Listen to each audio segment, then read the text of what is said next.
Puji nama Tuhan, berjumpa kembali dalam acara Pancaran Air Sorgawi Belajar Ngerti Teologi. Topik kita hari ini adalah bukti psikologis teologis, Yesus adalah Tuhan, Yesus adalah Allah. Saudara, iman Kristen selama berabad-abad selalu mendapatkan pertanyaan-pertanyaan, baik dengan maksud benar-benar bertanya maupun dengan maksud untuk menyerang iman Kristen. Pertanyaan-pertanyaan itu biasanya kepada dua perkara, yaitu Tritunggal dan Kristologi. Kristologi yang dimaksud di sini adalah apakah benar Yesus Kristus itu Tuhan, Yesus Kristus itu Allah? Nah, saudara, dari dua perkara itu tadi, yang terpenting adalah mengenai Kristologi. Kalau benar-benar Yesus adalah Tuhan, maka perkara Tritunggal bisa terjawab. Tetapi sebaliknya, kalau Yesus bukan Tuhan, Yesus bukan Allah, maka Tritunggal menjadi gugur. Tritunggal menjadi sangat lemah dan sulit untuk dipertahankan. Oleh karena itu, hari ini kita mau mencoba fokus kepada pembuktian bahwa Yesus Kristus benar-benar Tuhan, Yesus Kristus benar-benar Allah. Selain dengan maksud itu, maka pembuktian ini adalah memperkuat iman percaya kita. Mungkin ada orang-orang Kristen, orang-orang percaya yang juga meragukan keilahian Kristus. Mungkin ada orang-orang Kristen keturunan. Mereka percaya Yesus karena orang tua, tetapi belum kenal betul, belum percaya betul bahwa Yesus adalah Tuhan, Yesus adalah Allah. Nah, saudara, ini merupakan pertaruhan yang sangat besar memang. Karena kalau Yesus bukan Tuhan, Yesus bukan Allah, maka kita orang-orang yang percaya kepadanya pasti akan mendapatkan hukuman besar dari Allah, dari Tuhan yang sesungguhnya. Tetapi sebaliknya, kalau benar Yesus itu Tuhan, Yesus itu Allah, maka kasih karunia, karya keselamatan yang sudah dikerjakan di atas kayu salib benar-benar terjadi bagi kita. Karena Dia adalah Allah yang membungkus dirinya dengan daging. Dia adalah korban yang sempurna, yang mati kemanusiaannya bukan kealahannya. Dan pada hari yang ketiga, kealahannya membangkitkan kemanusiaannya. Oleh karena itu, banyak sekali teolog-teolog yang berusaha untuk menjawab perkara ini. Bahkan apologetor Kristen berusaha untuk memberi jawaban, berusaha untuk membuktikan bahwa benar-benar Yesus adalah Tuhan, Yesus adalah Allah. Nah, fokus kita adalah mengenai argumentasi psikologis dan teologis. Dan pada hari ini saya mau membagikan dua argumentasi. Sudah sangat banyak argumentasi teologis yang disampaikan oleh para teolog, hamba Tuhan, oleh para apologetor, dan semua argumentasi itu sangat-sangat berkualitas. Semua argumentasi yang sudah diberikan itu mampu untuk meyakinkan, mampu untuk membuktikan Yesus adalah Tuhan. Tetapi saya ingin menambahkan yang mungkin jarang dibicarakan orang, yang mungkin jarang dibahas oleh orang, yaitu argumentasi psikologis teologis. Seperti apa itu?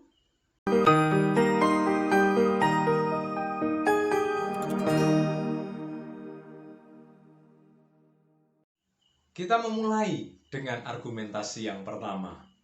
Saudara, ada banyak orang yang mempermasalahkan mengenai data-data Alkitab, di mana di Alkitab tidak pernah diketemukan Yesus Kristus mengaku dirinya sebagai Tuhan, mengaku dirinya sebagai Allah. Bahkan ada tokoh dari agama lain yang berkata, kalau saja di Alkitab, khususnya Perjanjian Baru, ada pengakuan bahwa Yesus adalah Tuhan, Yesus sendiri mengaku bahwa aku adalah Allah, maka hari itu juga dia akan terima Yesus. Hari itu juga dia akan menyembah Yesus. Tetapi karena tidak ada data di Alkitab, Tidak ada satu ayat pun yang mengatakan bahwa Yesus adalah Tuhan. Yesus sendiri tidak pernah mengatakan bahwa dirinya adalah Tuhan, bahwa dirinya adalah Allah. Maka ada banyak orang yang meragukan bahwa Yesus adalah Tuhan, Yesus adalah Allah.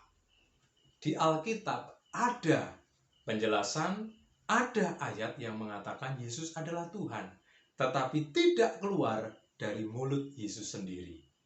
Ini adalah sebuah persoalan. Orang-orang di luar sana menuntut adanya ucapan dari Yesus sendiri. Kalau ada, baru mereka akan percaya. Nah, saudara, terhadap pertanyaan ini, maka saya akan memberikan argumentasi psikologis teologis. Di dunia psikologi dikenal dengan istilah defense mechanism. Kemampuan seseorang, naluri seseorang untuk membela dirinya dari penolakan-penolakan. Membela dirinya dari hal-hal negatif yang menyerang dia. Nah, kalau Yesus itu benar-benar Tuhan, untuk apa dia mengaku dirinya sebagai Tuhan? Untuk apa dia harus membela dirinya sebagai Tuhan? Karena memang dia adalah Tuhan. Justru kalau dia sering mengaku, kalau dia memperkenalkan dirinya sebagai Tuhan, patut untuk dicurigai. Karena di dalam diri manusia memiliki mekanisme untuk membela dirinya. Sebagai contoh, misalnya ada orang yang pendidikannya palsu, ada orang yang memiliki gelar kesarjanaannya palsu. Lalu karena takut diragukan orang, maka dimanapun dia berada, dalam kesempatan apapun dia akan mengaku bahwa dia sarjana. Dia akan mengaku bahwa dia magister. Dia akan mengaku bahwa dia adalah doktor. Tetapi doktor yang sesungguhnya, sarjana yang sesungguhnya malah jarang mengakui. Mengapa, saudara? Karena tidak ada yang perlu dibela. Kalau Yesus adalah Tuhan, untuk apa dia harus mengaku dan memperkenalkan diri?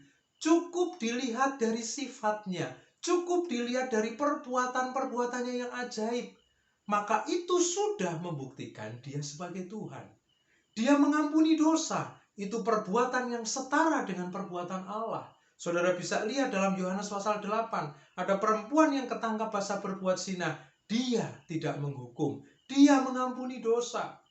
Sakeus pemungut cukai, dia ampuni dosanya, dan itu hanya bisa dilakukan oleh Allah. Dia membangkitkan orang mati, dan itu hanya bisa dilakukan oleh Allah. Jadi, tidak perlu Yesus mengaku Tuhan, karena dia benar-benar Tuhan. Justru kalau yang rajin mengaku, saya nabi, saya rasul, saya orang hebat, saya doktor, saya profesor, justru perlu kita ragukan. Karena di dalam diri manusia ada kemampuan untuk membela diri. Yang kedua, saudara, bukti psikologis teologis kita bisa peroleh bahwa Allah, Tuhan, tidak pernah cemburu kepada Yesus. Yesus Kristus ini hebat, Yesus Kristus ini ajaib, perbuatannya setara dengan perbuatan Allah, tetapi Allah tidak pernah cemburu kepada Yesus. Mengapa? Karena memang Yesus adalah Tuhan. Manusia diciptakan serupa dan segambar dengan Allah. Apa yang ada di dalam diri manusia, ada juga di dalam diri Allah dan sebaliknya. Kalau manusia bisa cemburu, manusia punya naluri berkompetisi, manusia inginnya menang, inginnya unggul, demikian juga dengan Allah. Ada banyak ayat firman Tuhan di Perjanjian Lama, Allah adalah Allah yang cemburu. Kalau Yesus Kristus membangkitkan orang mati, Yesus Kristus mengampuni dosa, Yesus Kristus bangkit dari kematian, gak mungkin Allah yang sesungguhnya itu tidak cemburu. Ada banyak orang yang menyembah kepada Yesus, dan itu bisa membuat Allah cemburu. Tetapi mengapa Allah tidak cemburu? Mengapa Allah tidak marah? Karena memang Allah ada di dalam diri Yesus. Karena memang Yesus itulah Allah. Jadi saudara, dua argumentasi ini mengkuatkan argumentasi-argumentasi yang lain. Yesus benar-benar Tuhan, Yesus benar-benar Allah. Dia tidak perlu rajin memperkenalkan diri. Dia tidak perlu menyampaikan bahwa aku adalah Allah, aku adalah Tuhan. Tetapi dari perbuatannya, yang menurut Alkitab sangat banyak dan sulit untuk didokumentasi, semua perbuatan ajaib Yesus sudah membuktikan bahwa dia adalah Allah, dia adalah Tuhan. Dan dengan banyaknya orang yang kagum, sujud, menyembah, menjadi pengikutnya, dan Allah tidak cemburu, saya dan saudara sebagai orang-orang yang percaya kepada Yesus tidak mendapatkan hukuman dari Allah, membuktikan bahwa dia benar-benar Allah. Saudara bisa lihat di Perjanjian Lama, orang-orang Israel yang menyembah berhala, menyembah Baal, menyembah dewa-dewa, langsung dihukum oleh Allah. Kalau Yesus bukan Tuhan, maka saya dan saudara yang pertama kali dihukum oleh Allah. Tetapi buktinya, kita tidak dihukum. Kita eksis, kita ada, bahkan diberkati. Mengapa, saudara? Karena memang Yesus benar-benar Allah. Naluri kompetisi di dalam diri Allah tidak muncul, tidak merasa bersaing dengan Yesus. Kenapa? Karena memang Yesus adalah dirinya sendiri. Yesus adalah Allah. Demikian dua argumentasi psikologis-teologis. Menambah pengetahuan, mengkuatkan iman kita semuanya.